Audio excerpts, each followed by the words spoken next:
আমাৰ সকলোবিলাক ছাত্ৰ ছাত্ৰীৰ মনত এটা প্ৰশ্ন আহি আছে যে যেহেতুকে বৰ্তমান ইলেকশ্যনৰ দিন ঘোষণা কৰা হ'ল এতিয়া যিসকল ছাত্ৰ ছাত্ৰী গুৱাহাটী ইউনিভাৰ্চিটিৰ অন্তৰ্গত বিভিন্ন পাঠ্যক্ৰমসমূহত নাম ভৰ্তি কৰিছিল তেওঁলোকৰ যি পৰীক্ষা অনুষ্ঠিত হ'ব লগা আছিল 15 মাৰ্চৰ পৰা পৰীক্ষাসমূহ অনুষ্ঠিত হ'ব লগা আছিল আপোনালোকে জানে যে গুৱাহাটী ইউনিভাৰ্চিটিৰ যিখন একাডেমিক কেলেণ্ডাৰ আছিল সেই একাডেমিক কেলেণ্ডাৰখনত কোৱা আছিল যে পিজি ফাৰ্ষ্ট সেমিষ্টাৰ আৰু UG first semester third semester আৰু ফিফথ সেমিষ্টাৰৰ পৰীক্ষাসমূহ 15 মাৰ্চৰ পৰা অনুষ্ঠিত কৰা হ'ব পাৰে কিন্তু এতিয়ালৈকে যেহেতুকে ফৰ্ম ফিল আপ চলা নাই আৰু ইলেকশ্যনৰ ডেট ঘোষণা কৰা হৈছে গতিকে এতিয়া তেওঁলোকৰ যি পৰীক্ষাসমূহ অনুষ্ঠিত হ'ব লগা আছিল সেই পৰীক্ষাসমূহ অনুষ্ঠিত আচলতে হ'ব নে নহয় তাৰ বিষয়ে এই ভিডিঅ'টোত বিতংভাৱে আপোনালোকৰ লগত আলোচনা কৰিব বিচৰা হৈছে নমস্কাৰ E-PATHSHALA ইউটিউব চেনেলৰ এটা ফ্ৰেছ ভিডিঅ'লৈকে মই জ্যোতি কলিতা সকলোকে স্বাগতম জনাইছোঁ ভিডিঅ'টোৰ আগলৈকে যোৱাৰ আগত যদিহে আপোনালোকে এতিয়ালৈকে ইউটিউব চেনেলটো ছাবস্ক্ৰাইব কৰা নাই তেতিয়াহ'লে অনুগ্ৰহ কৰি ছাবস্ক্ৰাইব কৰি ল'ব কাৰণ আপোনালোকে জানে যে মই আপোনালোকৰ বাবে এনেকুৱা ধৰণৰ গুৰুত্বপূৰ্ণ তথা ইনফৰ্মেটিভ ভিডিঅ'বিলাক লৈ থাকোঁ গতিকে এতিয়া আহকচোন আজি আমি মূল ভিডিঅ'টো আৰম্ভ কৰোঁ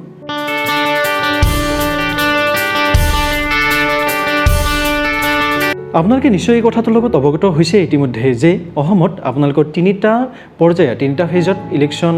অনুষ্ঠিত কৰা হ'ব প্ৰথম ইলেকশ্যন আৰম্ভ হ'ব প্ৰথম যি নিৰ্বাচন আছে সেই নিৰ্বাচন আৰম্ভ হ'ব 27 মাৰ্চত তাৰপিছত 1 এপ্ৰিলত আপোনালোকৰ দ্বিতীয় ফেজ অৰ্থাৎ দ্বিতীয় পৰ্যায়ৰ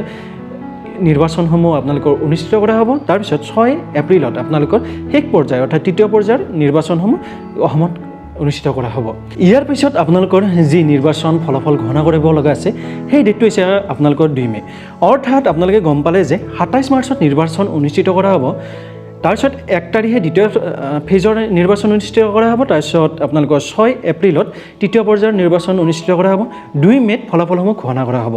গতিকে এই সময়খিনিৰ ভিতৰত হয়তো আপোনালোকৰ যি পৰীক্ষা আছে পৰীক্ষাসমূহ অনুষ্ঠিত নকৰিবও পাৰে গুৱাহাটী ইউনিভাৰ্চিটিয়ে এইটো সকলোবিলাক ডিপেণ্ড কৰিব গুৱাহাটী ইউনিভাৰ্চিটিয়ে নিজাববীয়াকৈ কি সিদ্ধান্ত গ্ৰহণ কৰে কিন্তু বৰ্তমান যিসমূহ চিটুৱেশ্যন চলি আছে এই চিটুৱেশ্যনসমূহ যদি আমি চাব যাওঁ তেতিয়াহ'লে গম পাম যে আজি হৈছে আপোনালোকৰ 27 তাৰিখ গুৱাহাটী ইউনিভাৰ্চিটিয়ে কৈছিলে যে 15 মাৰ্চত পৰীক্ষাসমূহ আমি অনুষ্ঠিত কৰিম চাওক এতিয়া যদি 15 মাৰ্চৰ পৰা পৰীক্ষাসমূহ অনুষ্ঠিত কৰিব লগা হয় বা অনুষ্ঠিত কৰে গুৱাহাটী ইউনিভাৰ্চিটিয়ে তেতিয়াহ'লে পোনপ্ৰথমতে তেওঁলোকে ইউজি ফাৰ্ষ্ট ছেমিষ্টাৰত যিসকল ছাত্ৰ ছাত্ৰী এইবাৰ নাম ভৰ্তি কৰিছিল তেওঁলোকৰ যি পঞ্জীয়ন আছে যি ৰেজিষ্ট্ৰেশ্যন আছে সেই ৰেজিষ্ট্ৰেশ্যনখিনি তেওঁলোকে কমপ্লিট কৰিব লাগিব কিন্তু আপোনালোকে ইতিমধ্যে এই কথাটো গম পাইছে যে গুৱাহাটী ইউনিভাৰ্চিটিৰ তৰফৰ পৰা এনেকুৱা ধৰণৰ কোনো ধৰণৰ নটিফিকেশ্যনে অহা নাই য'ত কোৱা হৈছে যে ইউজি ফাৰ্ষ্ট ছেমিষ্টাৰৰ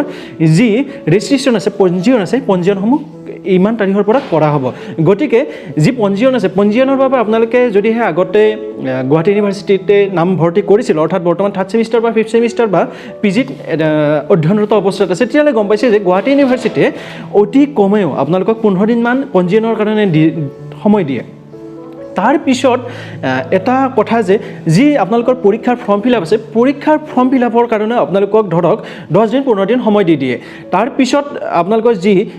পৰীক্ষাৰ সূচীপত্ৰ আছে পৰীক্ষাৰ যি প্ৰগ্ৰেম আছে প্ৰগ্ৰেমটো আপোনালোকক দি দিয়া হয় কিন্তু আজি 27 তাৰিখ এতিয়ালৈকে কোনো ধৰণৰ ইয়াৰ ওপৰত অফিচিয়েল নটিফিকেশ্যন দিয়া নাই যে পৰীক্ষাসমূহ অনুষ্ঠিত হ'ব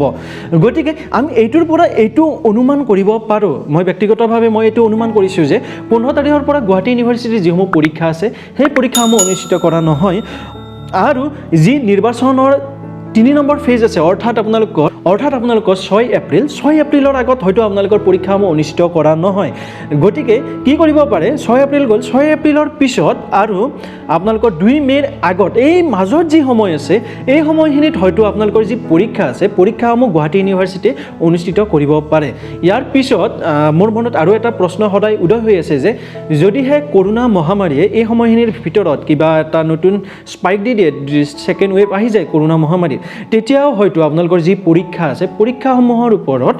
আপোনালোকৰ এটা প্ৰভাৱ পৰিব এইটো এটা আচলতে প্ৰবেবিলিটি যে হ'বও পাৰে নহ'বও পাৰে মই মোৰ ব্যক্তিগত মতামতসমূহে আপোনালোকৰ লগত আলোচনা কৰি আছোঁ ইলেকশ্যনৰ সময়খিনিৰ ভিতৰত আপোনালোকৰ পৰীক্ষা অনুষ্ঠিত হোৱাৰ একেবাৰে সম্ভাৱনা নাই যিহেতুকে এতিয়ালৈকে কোনো ধৰণৰ অফিচিয়েল নটিফিকেশ্যন দিয়া নাই যেতিয়ালৈকে মই ভিডিঅ'টো বনাই আছোঁ হয়তো গধূলিলৈকে কিবা দিব পাৰে যদিহে দিয়ে মই আপোনালোকৰ লগত নিশ্চয় আলোচনা কৰিম তাৰ ওপৰত গতিকে যদি এই ইউটিউব চেনেলটো ছাবস্ক্ৰাইব কৰা নাই তেতিয়াহ'লে অনুগ্ৰহ কৰি এই ইউটিউব চেনেলটো ছাবস্ক্ৰাইব কৰি থোৱা ইয়াৰ সময়খিনিৰ ভিতৰতে অৰ্থাৎ ইলেকশ্যনৰ সময়খিনিৰ ভিতৰতে যদি কৰোনা মহামাৰীয়ে এটা নতুন ফেজ লৈ লয় তেতিয়াহ'লে তাৰ যি প্ৰভাৱ আছে পৰীক্ষাৰ ওপৰত পৰিব হয়তো অনলাইন পৰীক্ষা অনুষ্ঠিত কৰিব পাৰে গতিকে যদিহে আপোনালোকে অনলাইন আৰু অফলাইন পৰীক্ষা কি